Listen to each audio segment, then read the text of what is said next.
and welcome to On Wednesdays We Wear Black with me, Sophie K, and Yasmin Suman. Hi, hello. Hello. So Yasmin, this is a DOS of an episode for you. You are such a part-timer, a slacker.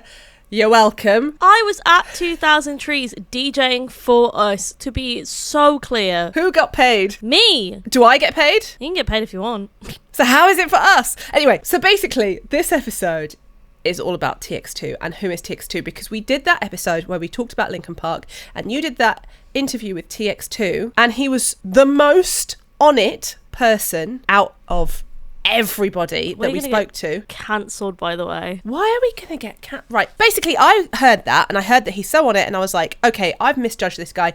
Who is he? I want to get to know him. I shut it down. I went, no, I don't have the time to get cancelled right now, Sophie. I'm not the bandwidth to get cancelled. Okay, so if you don't know who TX2 is, TX2 is somebody that we're going to get to know. His real name is Evan Thomas. He's somebody that we're going to get to know in this episode. For some reason, people on the internet hate him, and so everybody jumps on the bandwagon of hating him. And so I wanted to find out, like, I did some research why everybody hates him, and I actually couldn't find that much. So I thought, let's talk to him, let's find out who he is, because if there's one thing I fucking hate, Yasmin, it's bullying. And so I want you to listen to this episode, make up your mind on who you think he is. I just want to make things abundantly clear. I did not think of this episode.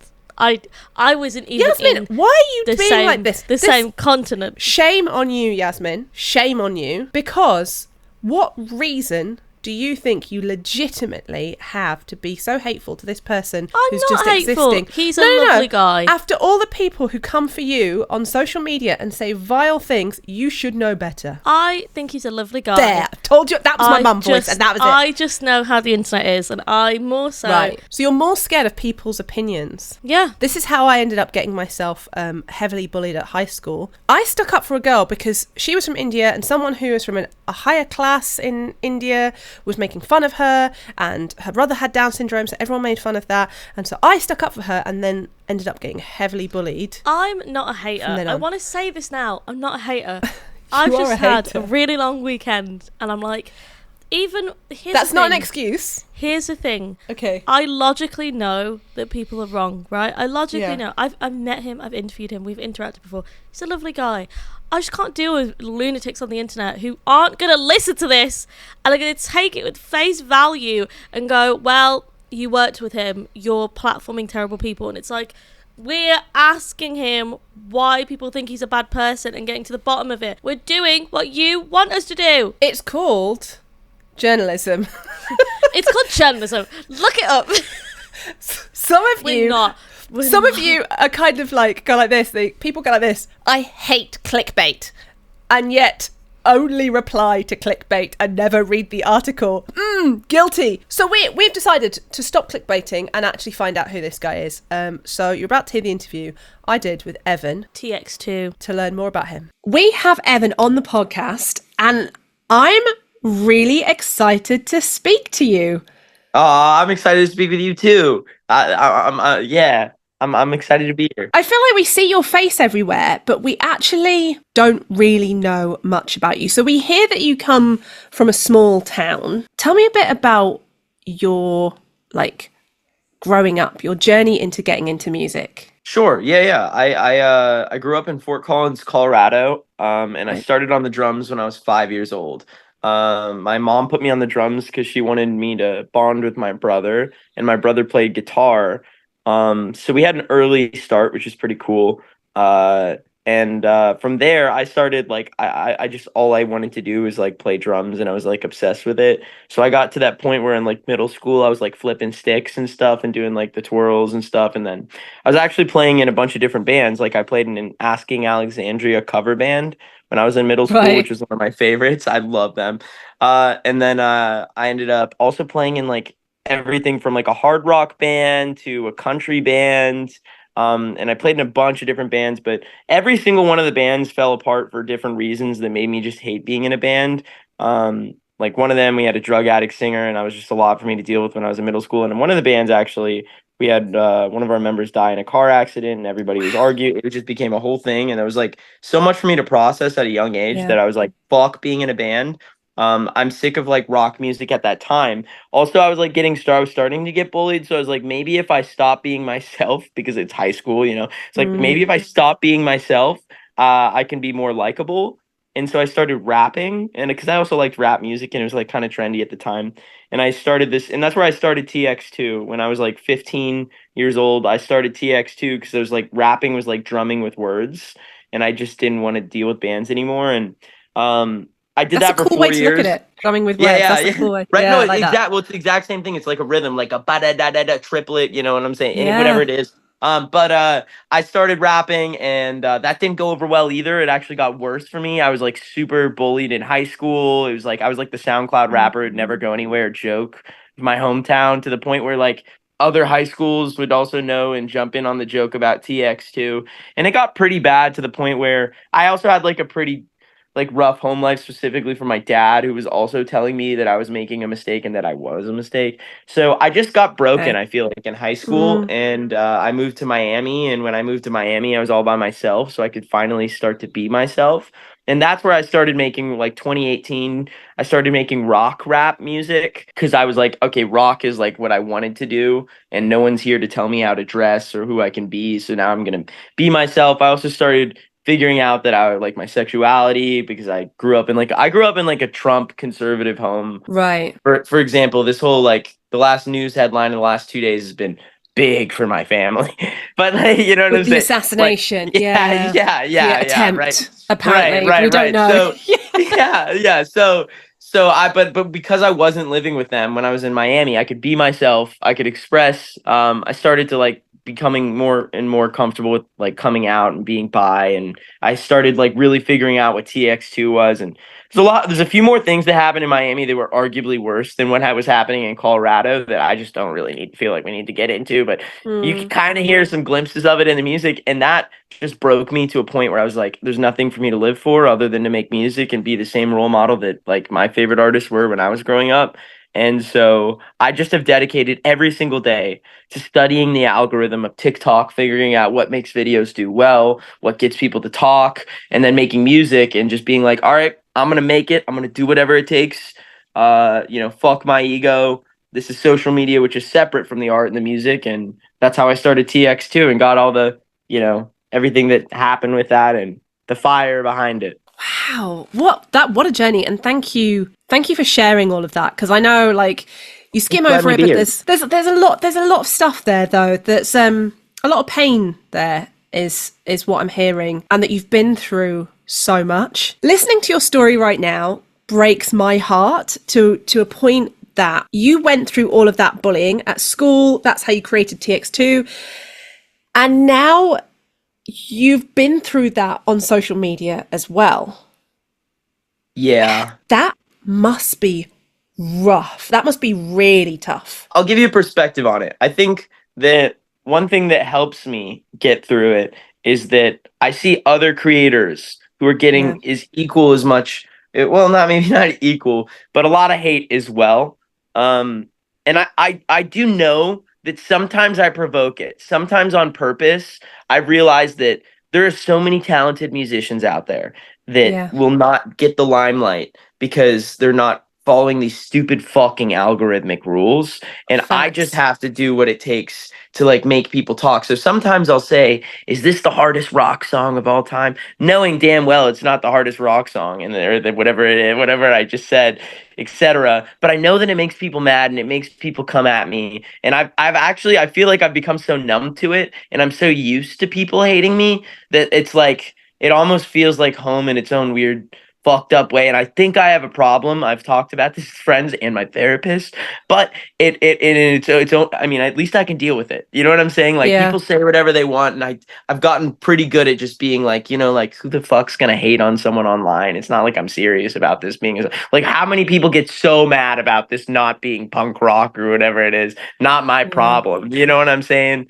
So yeah, there was, I think, a few months where it was horrible. I was really hard on like the first few months, especially because this all started when I released "I Would Hate Me Too," and it went Yeah. viral on TikTok, and everyone was like, 5'4" man whore who slit his wrist. He's doing all these bad things, blah blah blah. I was like, dude, no, I'm 5'4". At the time, I was like, being a fuckboy. I definitely like had a phase. I'm in a lover phase right now, but that's separate. But I was being a fuckboy, and I can admit it. And I have had problems with, and I don't know if we can talk about this, but I've had problems with self-harm. You can cut that out if you need to. We talk about everything on the podcast. Like we Cool. we talk about everything. Cool. Yeah, I had problems with self-harm, and honestly, the Yeah. self-harm problems didn't really stop until pretty recently. But it was just like I was just telling my truth, and that made the internet so mad. I was like, I that was hard for me to deal with because I was like, am I the problem? Like, what is the problem? But then thankfully, I've talked with other artists who are bigger than me and who've been kind enough to reach out to me and just be like, dude, you're doing the same thing everyone's been doing. It's just this is how it goes in the scene. And it seems like really when a band has heat I've been told that's when you get the most hate.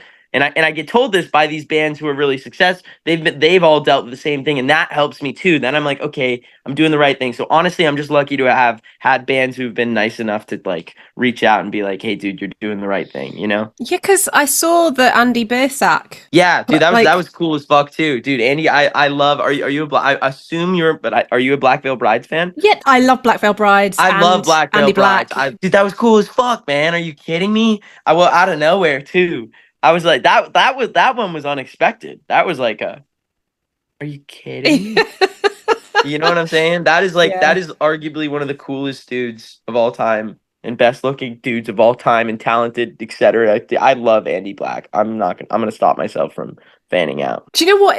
It's amazing because I remember interviewing and the whole band like many years ago, and all you would get is just this is when they'd only really made it in the UK and they hadn't made it as much out in America, and they just got hate like constantly. But I guess I see it from a different point of view because I'm the kind of person that I was bullied at school. So when people hate on me online, I just go, right, I'm not posting anymore. I can't be bothered with this. And which is bad, I should not do that because no, I get it. My job. So I'm like, it's not your fault at all. It's not your fault at all. I totally get it's a very normal response. The only reason I think I have this perspective, and I imagine maybe this band also had that perspective. I don't really know their personal stories because I haven't talked to them like that.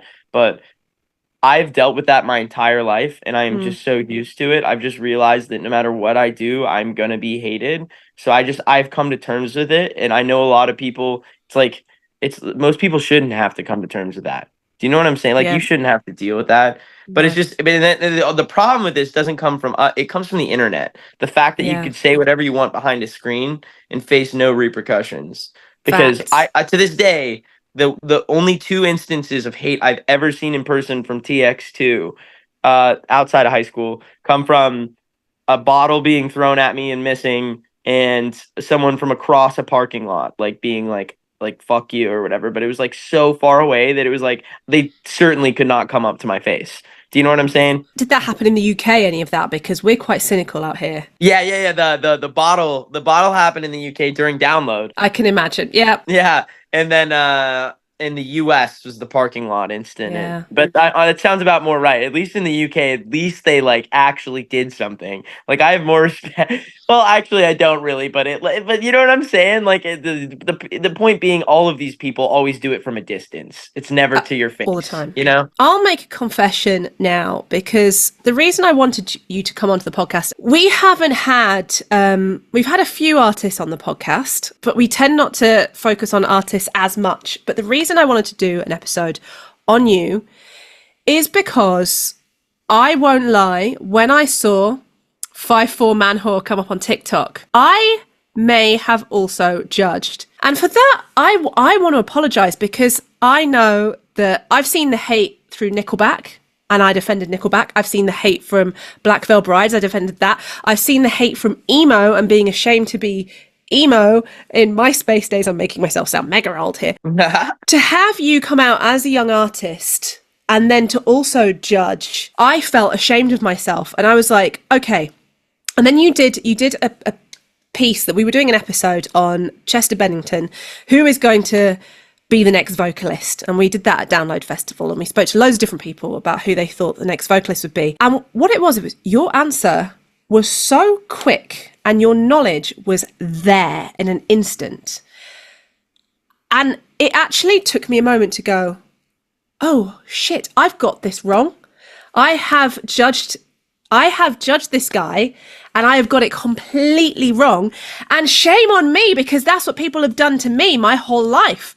So it's okay. Thanks for being so nice. I wanted to be honest, because I think that that's what a lot of the scene has done. A lot of people in the scene have done. And I want to say, if you're watching this and you're listening to this, it is okay to hold up your hands and say, do you know what? Actually, I was a sheep for a minute there and I got caught up in the culture, and I need to say I was wrong and actually open my heart and learn about somebody. And yeah, so I was so impressed by how quick your knowledge was and how good your knowledge is. And I think a lot of people have judged you and got it wrong, and actually the morals that they stand by. And I think it's part of the toxic culture of social media and how we just all jump on this bandwagon. And in fact, you're creating a movement that we all stand behind. Tell us about the X movement. Well, two things. I really appreciate you saying that. You seem like a very kind person. Next time I'm out in the UK, we should. When I'm in the UK, I want to hear more about your story, because this is so much about me. I want to hear about you, and I appreciate you being so nice. Number thanks. 2, yeah, let me know. Okay, but that's separate. That'll be a separate conversation. Number 2, when it comes, what was the last? Oh, the X movement. Oh, dude, yeah. So when I was younger, I felt like all I had was Gerard Way, Chester Bennington, Ollie Sykes, all of these bands that, like, the singers were cool people, even Hayley Williams. It wasn't even like a dude thing. It was like, there was like people I looked up to that, like, but I didn't really have a role model other than my mom. My mom was awesome, but my dad was like, everything you can imagine, right? I idolized these people, and then I started like trying to dress like them, and I realized the power of having a role model is like, it's almost like having another father figure that maybe you don't have in your life. And I was like, shit, if I'm an artist, this is my chance to do back to what those bands did for me, for future generations. So it really is, it's more about music. That's what these bands provided me with, like, a safe place. I remember whenever I was dealing with, like, we don't need to get into like actual abuse, but I would listen to Minutes to Midnight by, speaking of Chester Bennington, because that album has like some of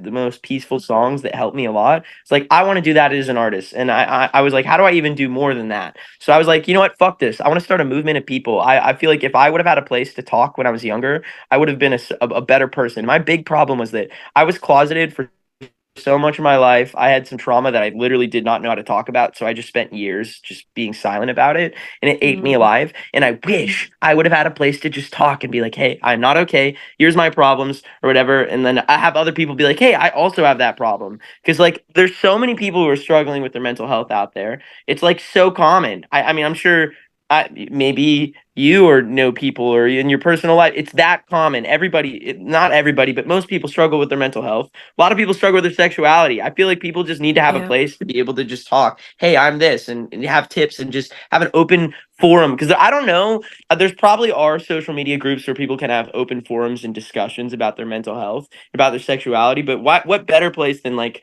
the alternative scene? I feel like the alternative scene should be a place for outcasts to talk about their mental health. Place if you feel like you're repressed, you should be able to open up and have other people accept you. So I built a Discord movement where we have venting channels for people to talk about their mental health, sexuality. We have professional mental health resources there as well.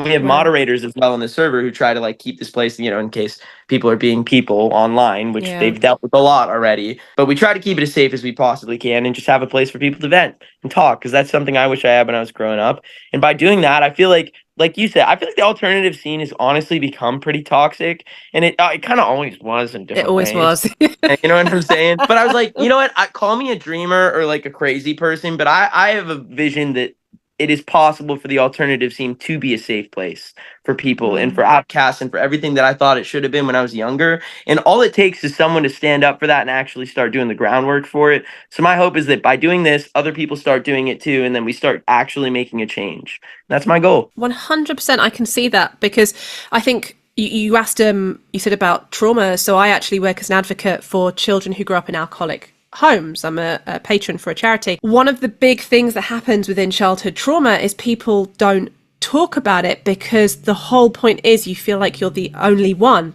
because we don't talk about it. So then people feel like they're the only one and they're the only one going through it, and they don't tell their friends, and so their friends aren't telling them, etc., etc. It goes on, and I think it's quite important to have those spaces where you can build community of people who understand, where you can get to the heart of things and people aren't afraid of it. The deep chats. We just need to be able to talk about our problems, and it's a good practice space for people in general. You know what I'm saying? Is like, I feel like this would actually help so many people if they could just be able to feel safe about talking about whatever they're, whatever they've been through or going through. But do you not find it like, because sometimes I can find a lot of pressure when I speak about growing up as a child of alcoholic, people come to me and they look to me for answers, and it's really hard to say to people, well, the answer is to find your own path to find the answers, but you just have to be on the path, you have to be on the journey. People are wanting me to go, well, you jump on one leg and you tap your head and then it goes away and you're better and you start loving yourself. Do you find that people lean on you and kind of look for you to be the answer for them when you're still discovering how to be the answer for yourself? They do. That people do that, but every time I get the chance to, I do try to tell people that it is a long journey. There is no one specific answer. But the first step and the most important thing is, like every journey, you got to take the first step. It's just talking about it. It's like you have to admit that you have a problem in order to even make a difference on it. Do you know what I'm saying? Yeah. It's not necessarily a you problem, but it is something that you have to overcome. So the first step is talking about it, realizing it. And then there's other steps, but it is a journey that you could take different paths. And either way, you'll probably end up eventually with time at the same result, which is coming to terms with it. 100%. One of my favorite podcasts on Wednesdays, that's my podcast. Last podcast on the left, Marcus from that podcast said, it's not your fault. He was talking about bipolar. It's not your fault, but it's your responsibility. I was like, boom, that is it. That is it, 100%. In one video, I saw you talking about the fact that you felt like you had been cringe. Yeah. And you wanted to change that. Can you tell me a bit more about that? Yeah, that video specifically. I was at the video where I was in a car and I was like, you know what, I've been cringe. So that was an interesting video. So the whole word cringe has a whole fucking iceberg beneath it of what even is cringe? Is being yourself cringe? Like what if your personality just is cringe and you can't help it or whatever? So I quite frankly don't know the full definition of cringe. I have used rage bait in different ways to get people to talk about me and talk about music, because I feel like you have to in some ways, unless I think in today's world, in order to get people to talk about you on social media, unless the universe gives you like some sort of big viral moment, or your mommy and daddy pay a lot for ads or whatever it is, which I didn't have either of those. I had to make the moment. I had to do cringe things or whatever. But I was like, I think I kind of said that because I knew that people would be angry by me saying that. So it was almost like another trap within a trap of, look, I'm going to be myself. I know that people are going to be upset by me saying that, you know what? I'm going to be less cringe. But like, what is that? I mean, I don't know. I think we've made like some comedy skits less, because I grew up watching like Smosh, and I think a lot of the influence for some of our comedy skits were like older Smosh videos before, and I guess some people deem them as cringe. I personally don't, but I think we've leaned off those a little bit, and that was like the extent of the less cringe. But otherwise, I was just like, you know what? I'm going to be less cringe, and I'm going to watch everybody get more and more. I think this is actually a tactic to make people more upset, because they're going to be like, you're still posting your music. That's cringe. You know, like, where it's like, dude, what is cringe? What does that even mean? What does it mean? What is cringe? What's your definition of cringe? I'm actually curious, and this is just like, what is cringe? I always think, and here's my genuine I'm ready for it. Hella neurodivergent. So I have been called all sorts of cringe, everything across the years. I've got ADHD and autism. It's all a lovely combination. But I think it's the space in which exists where there's no narcissism, but there is confidence to be yourself. Heard. And that is what I think cringe is where you're just comfortable being yourself without being narcissistic. Facts. I'm with you, and I think people get upset when you're yourself because they can't do that themselves. Most people can't. It's really hard to be confident. So it's like seeing someone else be confident, playing a weird, wacky character, whatever. That's cringe. I'm with you. Having fun. Like, I've seen a lot of your videos. You have fun. Yeah, we definitely do. I love comedy in general. Like it, it's like a side hobby for me is like making funny videos when I can. Okay. Yeah. I've seen that. So that is something. Okay, so that was a bait. I love this. I'm seeing more and more of your brain. And actually, in the same way that 1,000,001 Gen Zs did that video of all the songs, can you name one song? And it was like the biggest hits, and everyone would be like, I don't know this song. Yeah, and right. Exactly. Yeah, this is what you've been doing. Yeah, exactly. I mean, I think that, some people will be like, well, you shouldn't have to do that. Your music should speak on its own. And I think that's offensive to every damn good band out there that doesn't have 1 million monthly listeners on Spotify. We're playing a different game when it comes to like, you know what I'm saying, getting to like blowing up or whatever, especially through social media. And it's like, it's more than being talented. It's more than blah, blah, blah, especially when you're up against other artists who have someone who has a big bank throwing money at them that like are paying. Because if you pay for ads, you're effectively getting a viral video, which I can't. You'll never really see ads on TX2. I can't really afford that. So it's like I have to somehow compete with those artists. Like, which is crazy. It's almost like you actually have to compete with industry plants not being an industry plant, but by doing everything that they're not doing, you get accused of being an industry plant. It's so tough. It's so crazy, but it's the world I'm getting. I'm just lucky to be a music artist, man. I'm like, whatever it takes. I'll make stupid videos. You know what I'm saying? Who are the? I mean, there's two things I want to talk about that you just said there. Number one, I always say this to anyone that will listen. An industry plant and what people associate as an industry plant is probably a large marketing budget. And a large marketing budget comes from a major label. And the artists that people like the most, if you have a look, that took off at the start, have a look at their background, it's likely they were on a major label. And I don't mean Hopeless Records. I don't mean the other record labels within. They're more called indie labels, and they don't have the massive budgets to put behind artists. So artists have to build their own marketing platform. And I know that's boring to people that are listening, but the people who are the industry plants are not the ones you think they are. They are the ones that you don't realize they are. Yeah, exactly. That's who they are. And I know who they are, but I can't say. I'm not allowed to say. But I know who are the ones that have had that put behind them. Who are some of the artists? Because you said earlier that some artists have been reaching out and showing support. Are you able to say who those artists are? I could say a few. Okay. So Boys Like Girls is one of the coolest bands of all time.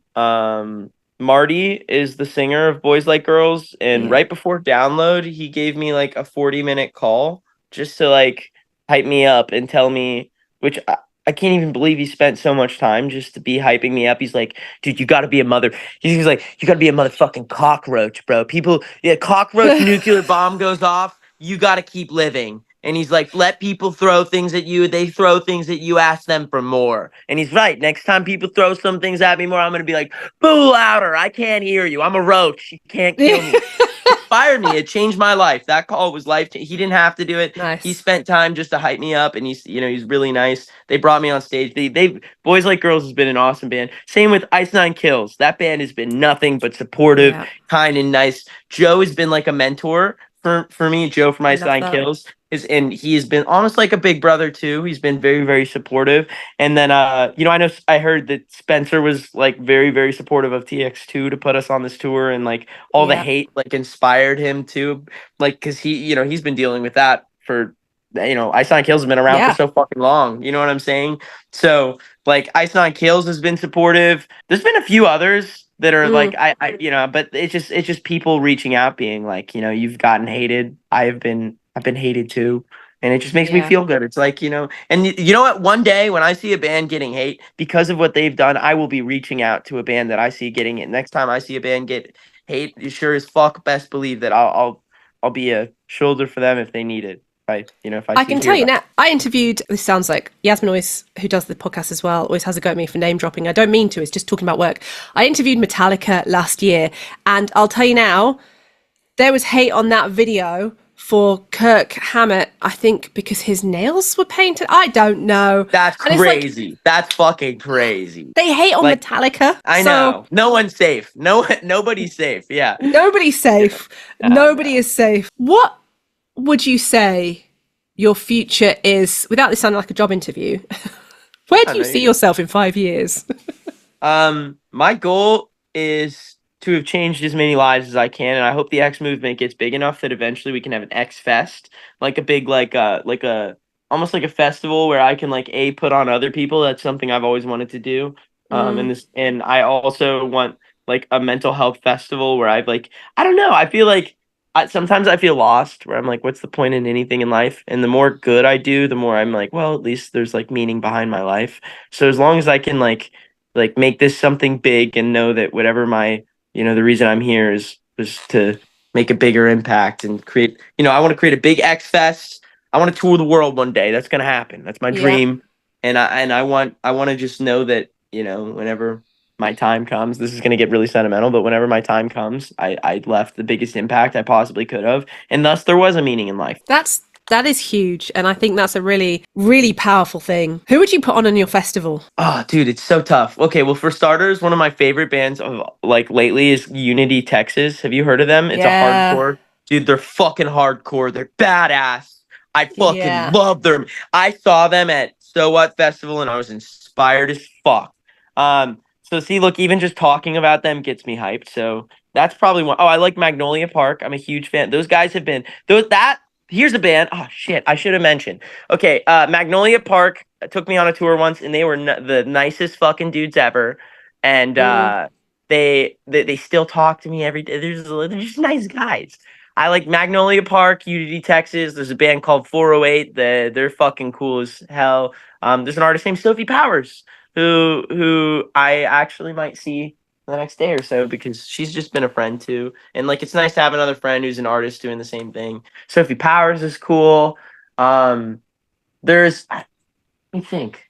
There's a whole list of other artists too. They'll come to you in an hour's time. Exactly. And you'll be, God damn it, how could I forget? I know, and then it's always like that. You know what I'm saying? Yeah. Your music, let's sum it up. You are a voice for LGBTQ+. You're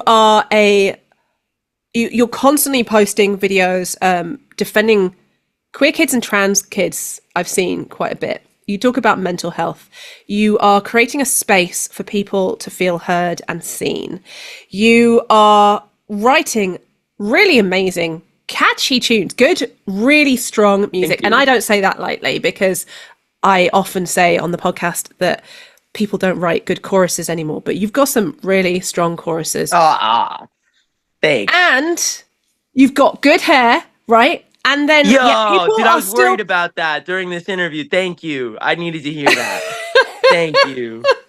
And yet people are still finding reasons to hate. But let's be honest here, despite all the hate, despite whatever's going on, all we have to do is look at your social media numbers, have a look at the comments that you're getting, have a look at the spaces that you're creating to know that you're creating a difference and you are causing a positive change. And one of the things that I really respect, because I know people are waiting to find anything wrong. There's a lot of people, I've been watching videos on TikTok and people going, I found this, I found that. You are so open and honest about yourself and about your, I don't want to say failings, your moments of growth through life that we all go through as we're maturing and growing and trying to become the people that we want to be, that you're owning them. And so there is nothing anyone can say. I appreciate that. I'm doing my best.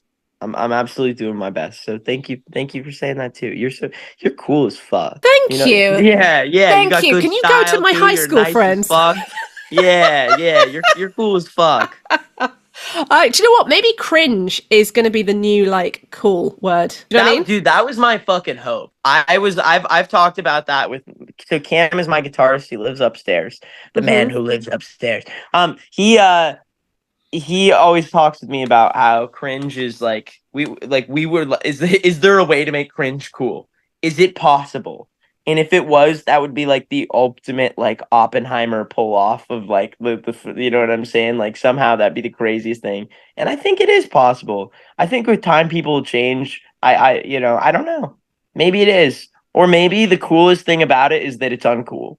Like technically isn't what's cool uncool? Because if you think about it, like there were the geeks and the jocks, right? And then now it's cool for kind of jocks to dress like geeks. So how do you spot the 2024 geeks? You're getting called cringe. True. That's the way to spot. That's the way to spot us. And at the end of the day, your Gerard Ways to your Pink Floyds were all cool. They were all nerds and geeks. So maybe cringe is the new cool, and that is what everyone will be trying to do in like 20 years time. That's a good title. That's like that we should write a book. You know what I'm saying? Like cringe is the new cool. So if that's your next track, I'll be looking for a writing credit. Yeah, I know. I get it. No, you could do what you'd like. Okay, thank you so much for chatting to us here on the podcast, and hopefully, so you've got your tour coming up, Ice Nine Kills. Yeah, dude, I'm so stoked. In this moment as well. Are you kidding? In Avatar? I know. Avatar live put on all of them put on a great show live. Like, how do you like the drum? Have you seen that? You've seen the Avatar, like the drum thing he comes through at the start. And Maria Brink, like she is another icon. Someone who talks about childhood trauma a lot. She creates like a space for sexual assault survivors. Another amazing human. And then Ice Nine Kills. That is a line up. No, I'm stoked. That is going to be epic. When does that start? August 1st. Okay, so that'll be happening from August. That's over in America. Hopefully you'll get some dates over here in the UK. Something will be happening. I'm sure there is stuff in the works. Things always materializing. Yeah. Next time we play UK, you should come out. 100% I will be there. We got you with that guest list. And I will be cringe. I will be happily do you know what? You have to. You better be. I'm expecting it. I am a woman well into my 30s and I will be mum dancing because that's another cringe aspect of it. I will own it. I will be like, this is what I do now. I mum dance. Yeah, as you should. We stand behind it. On this podcast, we always end with words of wisdom. What are your words of wisdom for this week? It doesn't fucking matter what anybody says about you. All that matters is within your heart you're doing the right thing. And just follow that. Facts. Yeah. That was very dramatic. So I'm now going to do a dramatic intro. All right, you do it to it. I'm going to do jazz hands because I can't really reveal myself. So I'm going to jazz hand it. And I'm going to say, in this life, do not judge others unless you too wish to be judged. Now, I am not quoting the Bible because I am not religious. Thou shalt not judge. Then what the fuck are you looking at? Yeah. Nobody on this planet has ever lived a life without doing something cringe, wrong. Even the Queen, rest in peace, wiped her bum when she had diarrhea. Like, we are all humans on this planet, so do not judge others unless you too want to be judged for what you did. So that is that. Mic drop. Drop. That's where we're going. You've been told if you're listening to this. Yeah, damn right, you've been told. Thank you so much for joining us on this episode of On Wednesdays We Wear Black. And honestly, and I genuinely mean this from deep in my soul, I'm excited to see what you achieve going forward in music. And I hope for you, I would pray, but there's no such thing as God in my mind. Fact. Yeah. I hope that going forward, big things are on the horizon for you because it's well deserved. It is well deserved. Yes, and you have a new fan. Yo, this is my favorite interview. You have a new fan too. Favorite interview I've ever done. Yay! I hope you don't say that to everybody. I swear I don't. I'm not. I swear I don't. I actually haven't done many interviews too. So, but interesting. But of them, this is my favorite. I hope you know. Thank you. I will take that and I will put it on my LinkedIn. We will catch you next time when you're in the UK, and we will see you then. Sounds great. Take care. So, hopefully, listening to that interview has opened your eyes a little bit and maybe changed your viewpoint of it. Just to recap, this is a guy who came out as bi, has been exploring that as part of what that means for him. This is a person who has constantly fought tirelessly at gigs and on his social media to defend trans people. This is a guy who is heavily bullied from a young age and experienced childhood trauma, and is now getting bullied on social media as well. And one of my favourite things was addressing the word cringe, and what does cringe mean, and who are we to decide why someone just existing is cringe? Do you know, I went into this video abrasive because it's nothing to do with him. It's the fact that I know by making this episode and making this video that people will judge on the front without actually watching it, because I think it's interesting. Like, people want to know if he's real punk or not, and I think we actually answered that. Like, we did the work, but people will take it on face value and be like, we platformed a terrible person. But I don't actually think he's a terrible person. There was one thing I remember, someone reached out to me. I freaked out. Someone reached out to me and was like, oh, he has harassed me. And I was like, fuck, I'm so sorry. And I apologized to them. And then it turns out that they made a video about him first, or made a comment about him first, and then he replied and like keeps making jokes about it. There's something to be said on both sides, but it's like, that wouldn't have happened if he just scrolled and moved on. And I feel really awful saying that, because I get it. Like, online, when you're being told, oh, this dude's a fake punk, he's a fake poser, and there's such a loud group of people hating on him that it's hard to see through that, especially because his whole thing is like being cringe on purpose and rage bait, that it's hard to see through that he is actually just a guy who is playing the algorithm, but also does really like rock. Like, I remember at Downland, when we spoke to him, he was just a nerdy little rock guy. Like, he reminded me, and I say this with so much love in my heart, right? He gives me kid who works at CEX who has a special interest in rock kind of vibes. I say that with love. I say that with so much love in my heart. I think he's misunderstood, and I think I misjudged him, so I want to apologise. I'm sorry, TX2, that I misjudged you. I think it's easy to get wrapped up in what people say online because you don't want to get cancelled yourself for engaging in that, so you immediately just take a step back and ignore it. But it is sometimes important to kind of look into it and see if the claims that are being made against someone are actually legitimate, or if it's just people kind of stretching a narrative to fit an already pre-existing hate for someone they don't like, which I am a hypocrite because people do that with me. That's exactly what I said to him. I was like, people have done that to me, and yet I did it to somebody else. I didn't even realise I was jumping on a bandwagon. We're hypocrites. We are actual hypocrites. Here's the thing, and I know people are young or whatever, but I know sometimes when people say, oh, he harassed me, they harassed me on social media from a comment that I made, and they're still coming for me, we need to maybe, at any point, did that person look inside themselves and go, I tried to bully somebody online. Maybe I shouldn't have done that. I'm sorry, because the fact that you keep talking about me obviously means that I hurt you. Yeah. And for my part, I'm not enjoying what you're doing to me, but for my part, I apologise. I think we don't do enough of that stuff anymore, like just owning our own shit. And yes, okay, some of the things that I found about why people hate him, because some of his songs sound like other songs. Name me a band. Like, there are every single band. If you've been in a studio with a band, I'm not going to tell you which bands. I know some bands that took music from old R&B and changed it. People have sampled. I can say one of the biggest bands I know that, not sampled, that is the wrong word, it's not sampling, it's just it's an appreciation. There's only so many interpolation, I think. Wow, what did you wake up on today? But so many bands have done it. So many bands have done it over time, and he's trying to create a community for mental health. He's defending the rights of those that can't defend himself. He was heavily bullied. I think I judged him, and I think we judged him. Yeah, we did. Before going into this, because we did. To make it clear, we're not on like any kind of defense or support. We just went into this being like, everybody fucking hates this guy online. Let's see why. And I actually think I came out of it realizing that I'm a bit of a judgment. I'm a hypocrite. I don't want people to do the same thing that people are doing to him, to me. So, yeah. Firstly, TX2, I'm sorry. And secondly, I think a lot of the reasons that people want to cancel him, like, just off the top of my head, yeah, he has a song that sounds like Get Scared. And it is very similar to Get Scared. I can't even lie. But listen to Attack Attacks, Someday Came Suddenly, and then listen to Asking Alexandria, Stand Up and Scream, and then listen to Capture the Crown, their first album. It's all the same riff. It's all the same breakdown. It's literally just an electronic breakdown with riffs. Crabcore. It's just ripping off the same shit.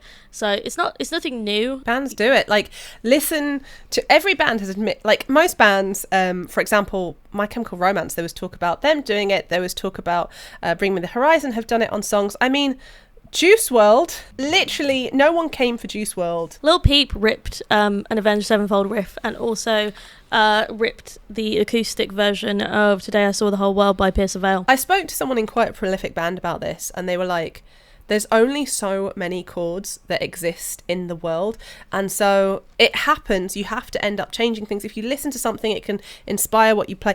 Anyway, the other thing that people come for is the fact that he's cringe. And I was like, I thought about it, and I was like, how can you bully somebody because they're cringe? Just because you don't like them.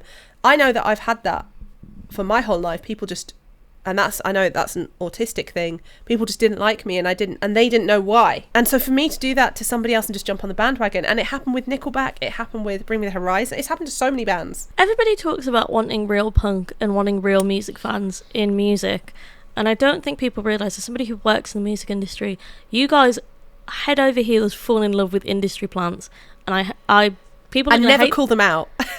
people are going to hate that I say this, but like TX2 isn't an industry plant. He's TX2 not. is actually a guy who really fucking likes rock music, who's just doing rock music because he likes it, right? Like, yeah, he had a rap career before because he tried to pivot and then went back to rock because he loved it so much. But it wasn't even a career. He just made SoundCloud songs. Who hasn't? Okay, we've all been wrapped up in the SoundCloud era. I was there. But let me say this: there are much more horrible bands with horrible people that actually need to be cancelled first. I said this, and it was such a controversial take, and people got really angry at me. And I'm gonna say this because this is my personal opinion. It doesn't reflect Sophie or anyone else. I fucking hate Pantera. Why were more people angry at TX2 for being at Download Festival than Pantera? What is TX2's crime? Being cringe? It's giving fake activism, guys. It's giving fake activism. I'm not gonna lie to you. What I hate is, like, how is it activism? Like, I hate calling it activism and quote-unquote cancelling somebody for bullshit reasons. Cancelling was supposed to be for those in the world who we knew were sex abusers or whatever it might be. Or racists. Or transphobic. Or racists, or whatever it might be. Or transphobes. And now we're using it just because we don't like somebody. Oh, they ripped off a song. Show me a band that hasn't. Oh, they're a bit cringe. Get the fuck over it. You're a bully. And I'll tell you now, we're not getting paid to do this episode by his label or his management. Oh, God, no. Do you think them. we are getting paid to do this? No. We have to, if we stand in this scene, Yasmin, and we stand against bullying, and we stand against people judging others, because this is a podcast for the outcasts within the outcasts. How can we stand by and watch somebody getting bullied because they are an outcast within the outcasts? Anything to add? Any words of wisdom? I just want to end with, we're not being paid by his label. He didn't pay us. Our fee is far too high for either of those people to pay. I wish. In the nicest way possible. And I say this with a lot of respect. Me and Sophie are very established in the industry already. We don't need to do favours for anybody. We just did this because people online kept being like, this guy's a fucking cringe person. I was like, okay, let's see why. If you really think he's that bad, let's go interview him. And like, here's the thing, he could have immediately given us a really shit interview and we could have been like, okay, he's a shit person. Like, it's happened. There's interviews we've done with bands that haven't seen the light of day because they're absolute douchebags. But the reason we're doing this is because he's not actually a douchebag. He's just a little bit cringe. And you guys feed into it. He said himself, what is cringe? What is cringe? What does it mean to be a cringe person? Because he's being authentically himself. He is a rock fan. He loves comedy. He loves doing skits. He loves baiting a little bit. People have called us cringe, Yasmin. We are cringe. But I think being cringe is just being authentically yourself. And that should be okay. Yeah. It should be okay to be a cringe person, and I just don't think you should seek out people on the internet to bully them. And here's the thing, listen to his music, because when I actually listen to it and listen to songs back to back, his songs are good. Yeah. His songs are really good. So they're not my personal taste, but I can respect that it's actually some good stuff. It gives me Ice Nine Kills vibes. Yeah. I think it's really well written songs, so shout out Evan, and listen, I hope we things work with out for him. shitty people every day, okay? If he was a shitty person, we wouldn't be working with him. We work with a lot of shitty people every day. He's not one of them. Unfortunately, much of the internet wants to believe it. He's actually quite a nice guy. So if you want to give us a follow, it's at We Wear Black Pod on all our platforms. If you want to unfollow us because you've cancelled us at the end of this episode, go ahead. It's at We Wear Black Pod. Send us hate mail, wewearblackpod@gmail.com. I'm at Yes on everything. Let's go. And if you want to get in touch with me, it's at I am Sophie K. Bye. Bye.